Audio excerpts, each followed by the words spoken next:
നമുക്ക് കുറച്ച് മോരും വെള്ളം ഉണ്ടാക്കാം. ചൂടുള്ള സമയമല്ലേ, അപ്പോൾ കഴിക്കാൻ വേണ്ടിയിട്ട് കുറച്ച് മോര് വെള്ളം ഉണ്ടാക്കാം.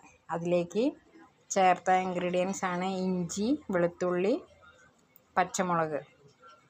ഇത് മൂന്നും കൂടെ നന്നായിട്ട് ചതച്ചെടുത്തിട്ട് നീരെടുക്കുക. കറിവേപ്പിലയും കൂടെ ചേർത്തിട്ടുണ്ട്. അതും കൂടെ ചേർത്തിട്ടാണ് അടിച്ചെടുക്കുന്നത്.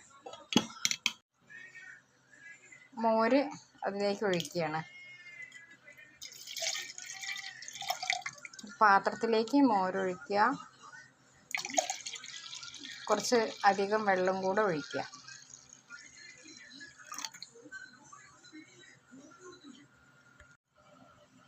നേരത്തെ കാണിച്ച ഇൻഗ്രീഡിയൻസ് അരച്ചിട്ട് ഒഴിച്ചതാണ്.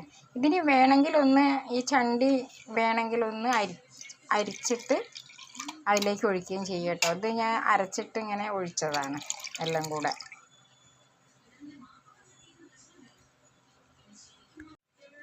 ഉപ്പ് ചേർത്ത് കൊടുക്കുന്നുണ്ട്.